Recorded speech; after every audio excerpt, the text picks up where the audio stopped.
Hola, ¿qué tal? Los saluda el ingeniero Richard Varela Félix, estudiante de la licenciatura en Enseñanza de las Matemáticas por la Universidad Abierta y a Distancia de México, para ver la segunda parte del tema Funciones de Excel para la estadística descriptiva. En esta ocasión trabajaremos para datos agrupados. Bienvenidos. Tenemos un ejercicio muy similar al video anterior, pero ahora con 80 registros o datos obtenidos, por lo que se sugiere utilizar el procedimiento para datos agrupados. Sin embargo, Excel es muy sencillo y no requerimos ni ordenar los datos para encontrar los valores de tendencia central y dispersión en un ejercicio. Calcularemos con las funciones vistas en el video pasado solamente como referencia. Para la media, sabemos que la función es promedio y entre paréntesis seleccionaremos los 80 datos, así sin ordenar, no es necesario hacerlo. La mediana, su función es la misma palabra, después del signo igual, y seleccionamos el rango de valores. Para la moda, recordemos que al utilizar la función moda solamente nos va a regresar la primer moda que encuentre. Por lo tanto, si el ejercicio es bimodal, trimodal, etc., no tendremos el resto de los valores. Para el rango tenemos que usar una fórmula que es igual a la función max de todo este rango menos la función min de todo este rango. Excel se encarga de encontrar el valor. En este caso tuve un error de no colocar el último paréntesis, lo cual ya se corrigió. La varianza la obtenemos indicando que es S de muestra con esta función val.s y seleccionamos los 80 valores y nos da el resultado. Muy similar a la desviación estándar con la fórmula desves y la m de muestra. Seleccionamos los 80 valores y tendremos el resultado.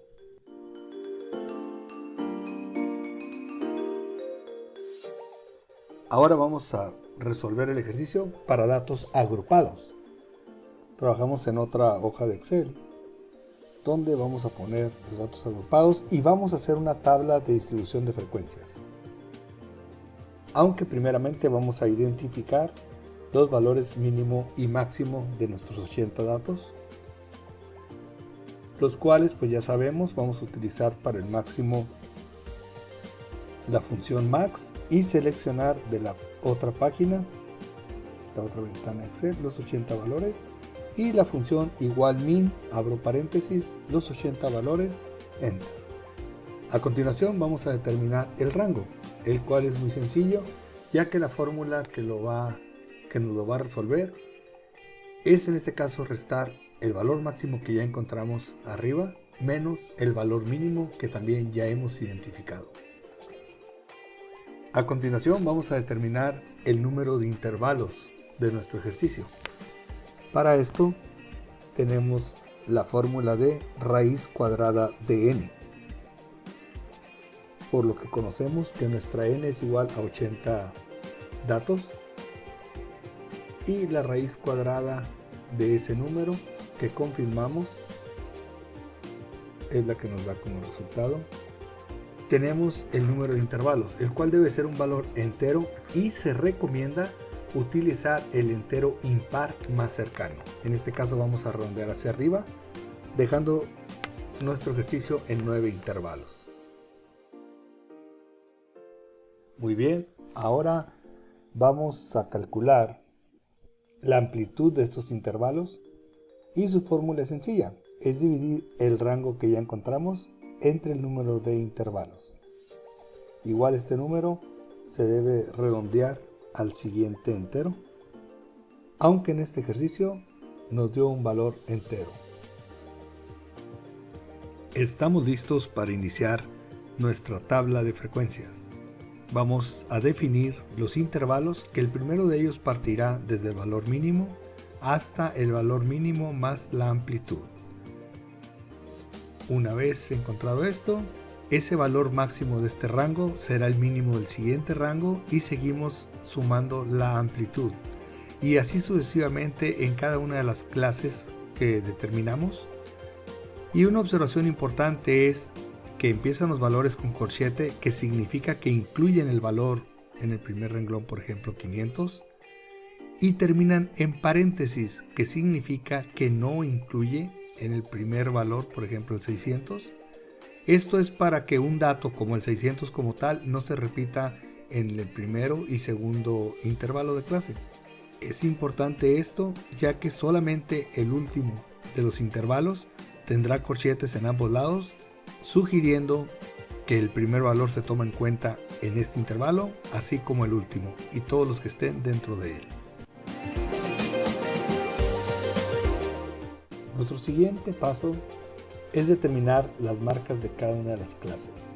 Esto es el promedio entre el mínimo y máximo de cada uno de los intervalos, que vamos a detectar que una vez encontrando el primero de ellos, hay que sumarle la amplitud y da el mismo resultado que el promedio de el mínimo y el máximo de cada intervalo de clase. Procedemos a buscar nuestra frecuencia absoluta. Esto es las veces que se repite un dato dentro del rango seleccionado. Recordemos que nuestro máximo de rango termina en paréntesis, por lo tanto ese valor no se cuenta. Vamos a ver dos formas de hacerlo. Uno de ellos es irnos a la tabla y empezar a identificar los valores que están entre 500 y, por decir, 599. Los podemos sombrear para contarlos de una manera más práctica. Y la otra opción es utilizando el formato condicional, donde nosotros les vamos a poner el valor mínimo y un valor poco antes del máximo para que nos sombree y poder contar así las veces que se repiten datos dentro de ese intervalo. Esta frecuencia absoluta es identificada en las siguientes fórmulas como FI.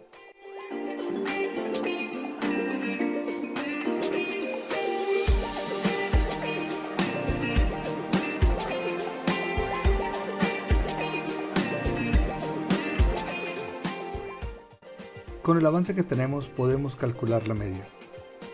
Para ello tenemos que la fórmula es la sumatoria de cada marca multiplicada por su frecuencia y todo esto dividido entre el tamaño de nuestra muestra, para lo cual abrimos una nueva columna, la cual tendrá por nombre XI por FI, donde XI es la marca y FI es la frecuencia absoluta. Multiplicamos estos valores y llenamos nuestra tabla con la sumatoria al final. Obteniendo nuestra sumatoria, solamente resta dividir esa celda entre el total de la frecuencia absoluta, que es el tamaño de nuestra muestra. Para encontrar la mediana, primeramente tenemos que identificar el renglón donde se encuentra la mitad de nuestros datos una vez ordenado. Para ello, es muy útil utilizar una nueva columna en nuestra tabla. Esta columna será la frecuencia acumulada, donde sumaremos a la frecuencia acumulada anterior la nueva frecuencia absoluta y así sucesivamente.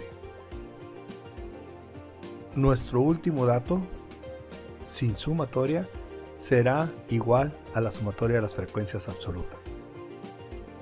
Una vez teniendo este dato, tenemos que identificar en qué renglón se encuentra la mitad de nuestros datos totales. En este caso el dato número 40 o 41 por ser par, ambos se encuentran en el tercer renglón. Aplicaremos la fórmula sobre estos datos y la fórmula nos dice el límite inferior de este renglón más, y abrimos paréntesis para determinar la mitad de nuestra n entre 2 seleccionando las celdas, menos la frecuencia absoluta del dato anterior, eso es f de i a la menos 1, y todo esto lo vamos a dividir entre la f de i, o sea, la frecuencia absoluta de nuestro renglón seleccionado. Por último, multiplicamos estos términos por la amplitud y con ello obtenemos el cálculo de la mediana para datos agrupados.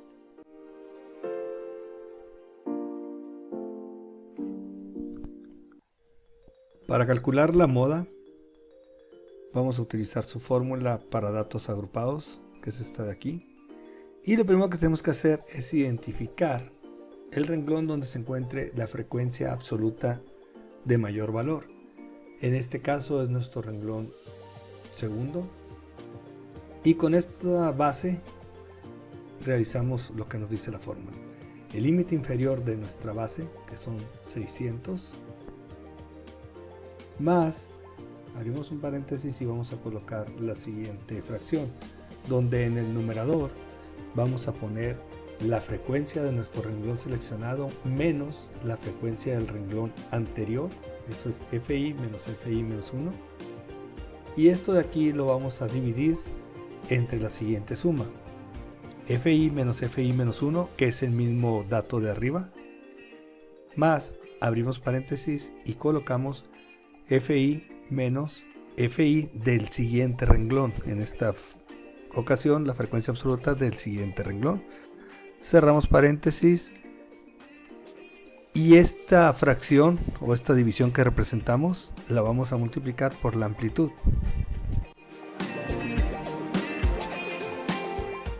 Ahora vamos a reescribir el rango que ya lo habíamos calculado anteriormente, solamente para tenerlo aquí donde estamos concentrando los resultados. Jalamos este dato, conocemos nuestro rango y a continuación vamos a calcular lo que es la varianza. Para la varianza tenemos la siguiente fórmula. Para aplicar esta fórmula es recomendable abrir una nueva columna a nuestra tabla. Esta columna tendrá como dato XI menos X promedio. XI sería cada una de nuestras marcas en cada renglón y la X promedio el valor que calculamos en el paso 6.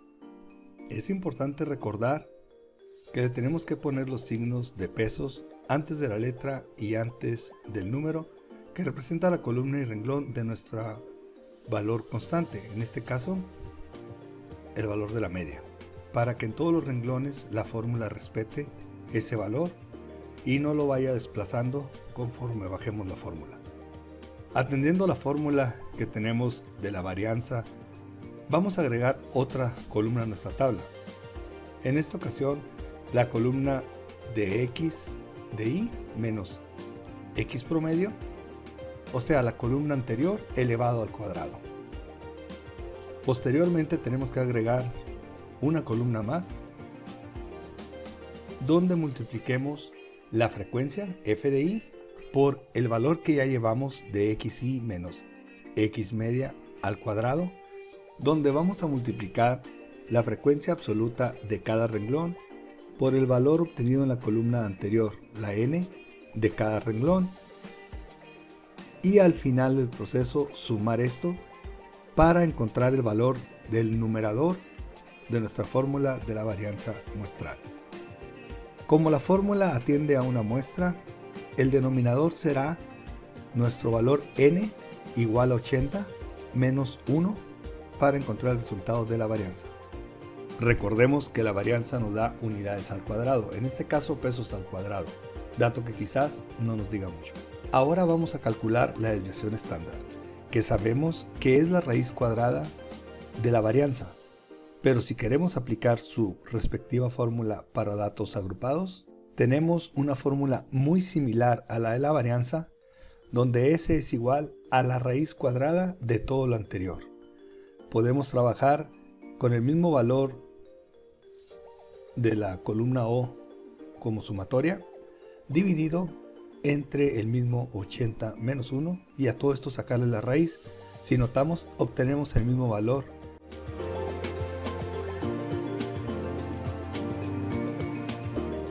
Con fines comparativos, regresamos a la tabla anterior y vamos a poner las medidas de tendencia central y de dispersión calculadas debidamente como datos agrupados para compararlas con la referencia que hicimos de datos no agrupados. Decidir cuál de los resultados es mejor te corresponde a ti. Recuerda que la estadística tiene ese nivel de interpretación donde tú decides con base en los resultados obtenidos. Gracias por ver este video.